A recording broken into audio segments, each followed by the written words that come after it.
जिला अंतर्गत विभिन्न प्रखंडों में संविधान रक्षक अभियान का कार्यक्रम चला रहे हैं और आज हम लोग संविधान रक्षक अभियान के तहत चंदवारा प्रखंड के तितिरचाच पंचायत में बाबा साहब भीमराव प्रतिमा स्थल के प्रांगण में हम लोग उपस्थित हैं।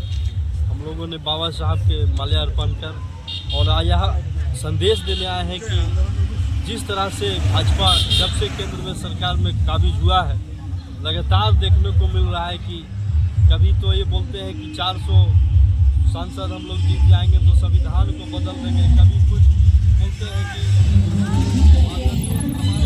करने का काम किया जा रहा है। जैसे आप लोगों ने देखा होगा कि अनेक तरह के मतलब अनेकों प्रक्लेम के माध्यम से उनका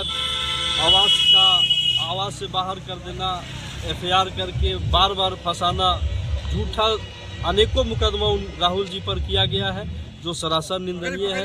वर्तमान में जो अमित शाह के द्वारा सदन में जिस तरह का बाबा साहब संविधान रचयिता डॉक्टर भीमराव अम्बेडकर जी के प्रति अभद्र व्यवहार का प्रयोग किया गया है, जिसके खिलाफ भी हम लोग रोड पर है, विरोध में आंदोलन कर रहे हैं और देश के आम जनता को बताने का काम कर रहे हैं कि बाबा साहब डॉक्टर भीमराव अम्बेडकर ने जो देश के प्रति संविधान का निर्माण किए हैं, ऐसे व्यक्ति जिन्हें देश की जनता, देश ही क्या मतलब पूरा भारत के अलावे भी अन्य देशों में भी बाबा साहब को भगवान के रूप में जानते हैं। तो हम यही कहना चाहते हैं कि केंद्र के गृह मंत्री जो है वो अविलंब इस्तीफा दें और जब तक ये इस्तीफा नहीं देते हैं तब तक कांग्रेस पार्टी का आंदोलन जो है बहुत जोर पर रहेगी। रोड से लेकर सदन तक यह आंदोलन चलता रहे। ये प्रदेश का नेतृत्व और कोडरमा जिला के आदेशानुसार कोडरमा जिला के अंतर्गत चंदवारा प्रखंड के तितिरचाच चौक पर ये प्रखंड स्तरीय कार्यक्रम पूर्व से निर्धारित अध्यक्ष जी के निर्देशानुसार तय हुआ। निश्चित बात है कि यह कार्यक्रम संविधान रक्षक कार्यक्रम पहले से तय था और पूरे कोडरमा जिला में इसको हर प्रखंड में जो है सो मनाया जा रहा है। और निश्चित बात है कि इसके बीच में कुछ दिन पहले आप देखे होंगे कि संसद में जो धक्का मुक्की का हुआ, इसका हम भारत का गृह मंत्री माननीय अमित शाह जी के जो भाषण रहा और अंबेडकर जी का जो निंदा की, इनका जो विषय में बताएं, इसका हम व्यक्तिगत रूप से और कांग्रेस पार्टी की ओर से घोर निंदा करते हैं। निश्चित बात है कि संविधान और जो राहुल गांधी पर आरोप जो लग रहे हैं उसको लेकर क्या करें? ये निश्चित बात है कि उनके ऊपर आरोप लगा देना साबित नहीं होता है, इसके लिए साक्ष्य का ज़रूरत है। आज तक भाजपा साक्ष्य जो है सो दिखा नहीं पा रहे हैं और इसमें जो है सो ये झूठा आरोप उन पर लगाया गया है। निश्चित बात है कि आज साक्ष्य के अभाव में वो आगे भी उनका यही अंबेडकर जी का संविधान उनका पर हम लोग जो है सो विश्वास रखते हैं और विश्वास रखते हैं कि उनको न्याय मिलेगा। लगातार जो है सो कांग्रेस पार्टी के द्वारा गृह मंत्री का इस्तीफा मांगा जा रहा है। क्या हूँ कि अमित शाह जी के द्वारा जो गलत बयानबाजी दिया जा रहा है वह घोर निंदनीय है।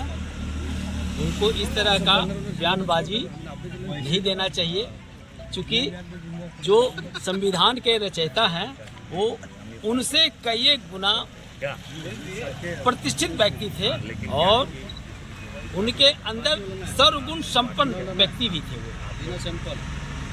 दूसरी बात है जो लोकसभा में राहुल गांधी के प्रति जो बयान दिया गया है वह सरासर गलत है। साक्ष्य के रूप में लोकसभा में कैमरा लगा हुआ रहता है। अगर उनको लगता है सत्ताधारी पक्ष को कि वाकई में राहुल गांधी ने ऐसा कार्य किए हैं तो पब्लिक के बीच में उनको उजागर करना चाहिए। वो CCTV कैमरा से फुटेज निकाल करके पब्लिकली दिखाना चाहिए। राहुल गांधी कोई आम आदमी नहीं है, वो भी विपक्ष के सम्मानित नेता है और बार बार सत्ताधारी के द्वारा विपक्ष के नेता पर प्रहार करना कहीं से औचित्य नहीं है। अगर यह कार्यक्रम चलता रहा सत्ताधारी के द्वारा तो कांग्रेस पार्टी यह ठान ली है कि सदन से सड़क तक इसका विरोध करें। आपका चैनल और चाच निवासी को मैं धन्यवाद देना चाहूँगा कि आज बाबा साहब अम्बेडकर पर अम्बेडकर और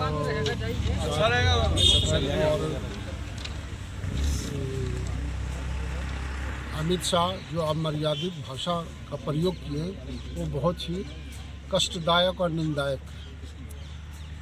जहाँ तक अम्बेडकर साहब की बात है तो अम्बेडकर साहब अमित शाह जी बड़ा दुख का बात यह है कि अम्बेडकर साहब को दलितों का नेता मान करके और इतनी अमर्यादित भाषा का प्रयोग किया। शायद उन्हें मालूम नहीं होगा कि अम्बेडकर साहब सिर्फ दलितों का नेता नहीं है, वो भारतवर्ष नहीं पूरे दुनिया को एक इतना अच्छा संदेश दिया है सामाजिक समरसता का, और उसके बावजूद उन्होंने ऐसा भाषा का प्रयोग करके अपनी अज्ञानता का परिचय दिया। मैं चाहूँगा कि आज जो अमित शाह को त्यागपत्र देने का जो जनता का आक्रोश है वो इमीडिएट दे, और तभी हमारा